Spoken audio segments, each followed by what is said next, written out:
ಸೋಲೂರು, ಅಲ್ಲಿಂದ ಮಾಕ್ಲ, ಸಾತ್ನೂರು, ರಾಮನಗರ, ಕಸ್ಬಾ, ಇದು ಈ ಒಂದು 5 ಟೌನ್ಶಿಪ್ ಏನಿದೆ ಸಿಗ್ನಲ್ ಫ್ರೀ ರಸ್ತೆಗಳನ್ನು ಮಾಡ್ತಕ್ಕಂಥದ್ದು ಅಷ್ಟೇ ಅಲ್ಲ, ಒಂದು ಟೌನ್ಶಿಪ್ಪಿಂದ ಇನ್ನೊಂದು ಟೌನ್ಶಿಪ್ಗೆ 30 ನಿಮಿಷದಲ್ಲಿ ಹೋಗ್ತಕ್ಕಂಥದ್ದಿದೆ. 8 ಪಥದ ರಸ್ತೆಗಳನ್ನು ಮಾಡ್ತಕ್ಕಂಥ ಹಲವಾರು ರೀತಿಯ ಕಾರ್ಯಕ್ರಮಗಳಿಗೆ ಚಾಲನೆ ಕೊಡಬೇಕು ಅಂತಕ್ಕಂಥ ಮಾಡುದು. STRR ಅದು ಅರ್ಧಕ್ಕೆ ನಿಂತೋಗಿದೆ ಈಗ, ಅದು ನಮ್ಮ ಕಾಲದಲ್ಲೇ ಮಾಡಿದ್ದು STRR.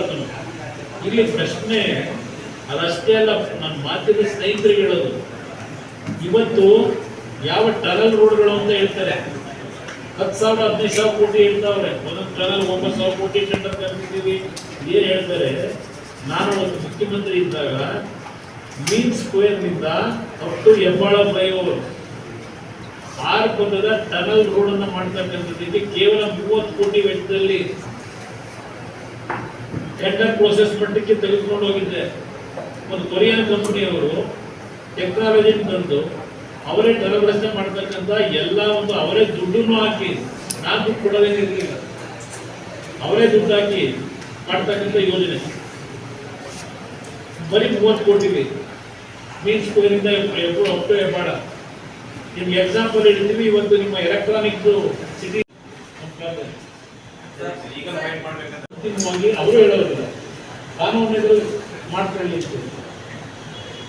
ನಾವು ಈಗಲೇ ರೈತರನ್ನ ಉಳಿಸ್ತಕ್ಕಂಥದ್ದಕ್ಕೆ ಯಾವುದೇ ಕಾರಣಕ್ಕೂ ರೈತರ ನಂಬಿಕೆ ಏನಿಟ್ಟಿದ್ದಾರೆ ಆ ನಂಬಿಕೆ ಉಳಿಸ್ತಕ್ಕಂಥ ಕೆಲಸ ಮಾಡ್ತಾರೆ. ಅವರು ಸಂಪದ್ಭರಿತವಾಗಿ ಏನು ಬೆಳಿಬೇಕು ಬೆಳಕಂತಾರೆ.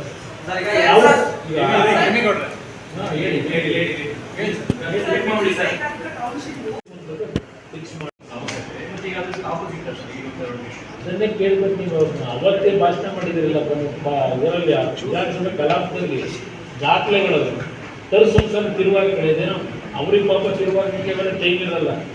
ಅವತ್ತು ಭಾಳ ಜನ ಇಟ್ಕೊಂಡವ್ರೀಗ ಈ ಮಾಧ್ಯಮದಲ್ಲೇ ಕೆಲಸ ಮಾಡೋರನ್ನೇ ಭಾಳ ಜನ ಇಟ್ಕೊಂಡವ್ರೆ. ಅವ್ರು ಹೇಳ್ಬಿಟ್ಟು ಎಲ್ಲ 10 ನಿಮಿಷದಲ್ಲಿ ರೆಡಿ ಮಾಡ್ಕೊಡ್ತಾರೆ. ಏನೇನು ಮಾಡ್ತಾರೆ ಸರ್, ಈಗ ನಾನು ವಾಲಂಟಿಯರ್ ಕೊಡ್ತೀನಿ ಅಂತ ಹೇಳಿದ್ರು, ವಾಲಂಟಿಯರ್ ಕೊಡ್ತೀನಿ. ಅದು ಅವನೇನಿಲ್ಲ, ಯಾವುದೋ ಬೇರೆ ಪಾಪ ದುಡ್ಡಿಂದ ಕಟ್ಟಿರೋದಲ್ಲ, ಯಾವುದೇ ಸುಳ್ಳು ರೆಕಾರ್ಡ್ ಸೃಷ್ಟಿ ಮಾಡಿ ಗೋಮಾಳ ಹೊಡೆದಿರೋ ಜಾಗ ಅಲ್ಲ, ಹಣ ಕೊಟ್ಟು ರೈತರಿಂದ ಕೊಂಡ್ಕೊಂಡಿರೋ ಭೂಮಿ. ಆಯಿತು, ಜನಕ್ಕೆ ಒಳ್ಳೇದಾಗಬೇಕು ನನ್ನ ಭಾಗದಲ್ಲಿ, ಯಾಕೆಂದ್ರೆ ಅವರೆಲ್ಲ ಸಾಕಿದಾರೆ ನನ್ನ. ನಾನು ಎಲ್ಲೋ ಇದ್ದನೀಗ, ಅಲ್ಲೆಲ್ಲ ಬೇರೆ ಬೇರೆ ರಾಜ್ಯದಲ್ಲಿದ್ದವರು ಬೇರೆ ಕಡೆ ಇದ್ದಾರೆಲ್ಲ ಬಂದು ಭೂಮಿ ತಗೊಂಡ್ಬಿಟ್ರೆ ತಪ್ಪಿಲ್ಲ. ಕುಮಾರಸ್ವಾಮಿ ಆಸ್ತಿಯಿಂದ ಬಂದು ಇಲ್ಲ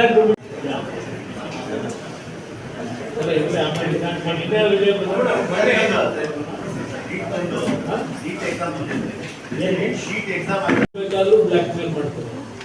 ಯಾರಿಗೆ ಬೇಕಾದ್ರೂ ಯಾವ ರೀತಿಯ ಆಂಬಿಷನ್ನ ಬದಲಾವಣೆ ಮಾಡ್ಕೋಬಹುದು ಅಂತಕ್ಕಂಥವ್ರು ಎಕ್ಸ್ಪರ್ಟ್ಗಳಿದ್ದಾರೆ. ಅದರಿಂದ ಈ ಒಂದು ಚುನಾವಣೆಯಲ್ಲಿ